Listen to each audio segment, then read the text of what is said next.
See what we have going on today. Positive vibes. You have always been enough. Crazy that I get this particular one because yesterday and the day before, but it manifested yesterday early in the day, I was in a very difficult, dark place emotionally. I just felt super, super, super down, and I was perfectly aware and had very clear what was causing it. It's nothing new. I have mentioned this before to you guys about the things that I feel haunted by, and it was consuming me so much so that when I arrived at work, I was legit bawling my eyes out, and I was angry. I mean, super, super, super angry. And weirdly enough, I posted online that I went from being angrily crying my eyes out in the morning when my day started, of course, to feeling better because in between all that, somehow I was able to sort my thoughts and tell myself that none of this is my fault. And I don't want to say this in a way that's like I'm avoiding accountability for my current status or anything like that. What I mean is the stuff that haunts me since forever. A lot of it, for the longest time, I lived truly believing that I deserved it. All the negative stuff that I have shared with you guys that has affected me over the years.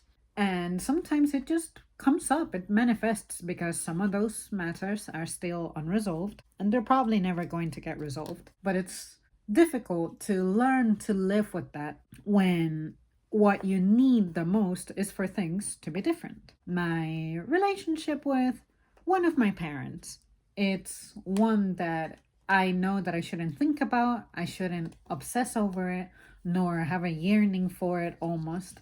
But because of the effect it had in me, how I see the effects of it affecting me to this day, then it's really hard to let go. And sometimes I wonder, I think the only time I'm going to have peace with this is whenever a person who I have something pending with simply moves on, like their time here is over. Or my time here is over because that nature doesn't always follow a specific course. And I hate saying it like that, but the reason I say it like that is because this is an issue that evidently will never get fixed. I have tried to fix it. I have tried to make my move. I have tried to make my approach, and it just never worked out. And the reason I say that a person passing on is going to resolve it for me is because after that happens, that's when I can ultimately accept that there is nothing left to do. There is nothing more that can be done. There is no point in keeping this matter alive if ultimately this is the conclusion. So it's one of those things that I guess can prove that I'm a person who I need direct, clear, honest answers and committed answers. Absolute yeses, absolute no's, and no gray area. I don't believe in nuance. Those kinds of things just get to me sometimes. They consume me a little bit. And it's just hard to let go, especially when you get older and you learn more things and you realize the whys, the hows of things. It's like, okay, I understand how I am the way that I am, how I became the way that I am, why I think the way I think.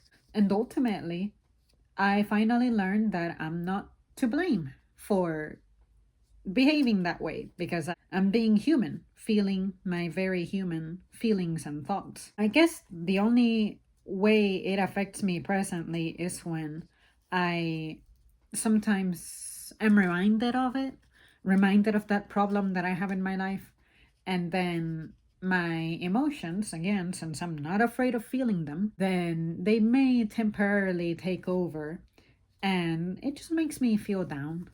And I just gotta like go through it, let time pass, and then I can come back and be all recovered. But it's weird. I cannot even describe to you what the exact trigger is, but it seems to be when I'm in a moment of stress, say work became very demanding, I'm in physical pain, I have a new problem, like say receiving bad news or getting a letter talking about something bad, those little things. It's as if I have trouble managing bad news depending on the season. Because other times I'm like, oh, my car needs a $2,000 repair? Hell yeah, I'm on it. I got it. I can do this. No problem. I'll just pick up the extra shifts to make up for whatever hit I'm about to take to my account. That's fine. I'm not afraid of working myself out of problems. But there are some, the emotional ones, that I cannot be like, I'm gonna pick up a shift to fix and throw money at it. Those, then those are the ones that I guess I struggle with.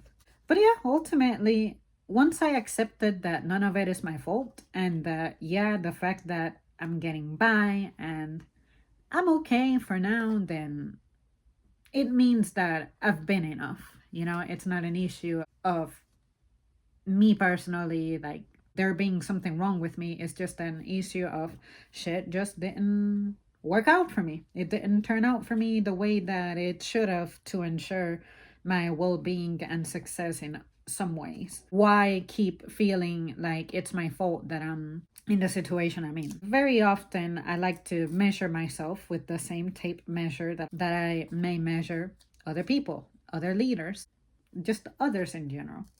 And then I say to myself, well, in the same manner that I can be fair judging them, I gotta be fair judging me. And that is something that I cannot say I have done, at least not consistently. But anyway, the good thing is that I maintain this channel with a very honest account of myself, and I'm able to see it, evaluate it, see it, and then just take it from here. And it also helps that I have the support of you guys too. You guys sometimes remind me of some of my managers. Some of the conversations that I have here with you guys sound like things that I would have heard from leaders in person. It's nice to have it. It's nice to have that reassurance. But also, it's nice to remind myself that I'm not as alone in this as I think. Sometimes the hardest part for me was that constant feeling of, damn, I feel like nobody understands this, nobody listens. But usually it's people have different ways of receiving and interpreting information. And that's the stage that I'm in. And now I'm just learning to have a bit more faith in planting the seed, having the discussion, and then just waiting. And in a sense, that's one of the things that inspires me to take my time at getting back to comments. That's why I go a long time without visiting what people are saying, because I want to make sure that I'm present for the conversation whenever it's a good time for me to be there. I don't want to be on the go or rushing, or I'm doing this while I wait for, I don't know, the line at the grocery store to catch up, anything like that. It's, I'm here, I'm present, I'm sitting down. And unless I can have time like that to actually be focused on reading someone's message or reading someone's comment or reading someone's email, then I won't get back to it. There's a friend of mine who texted me back in October 5th, and I still haven't gotten back to this person. And I think about it every single day because I can see the reminder on my phone that I have that unread message. And the reason it's taking me long is because once I send my reply, it's going to be all encompassing. It's going to include all of the information this person requested and could have hoped for. Well, there you guys have it. That's it for me. Thank you so much for tuning in. Let me know how this one is pertinent for you, because it's one of those basic phrases of you're always enough, you're good enough, what you're doing is the very best, and things like that. Those are empty phrases to me. They can be motivational, sure, but how about if you take it and pull it apart?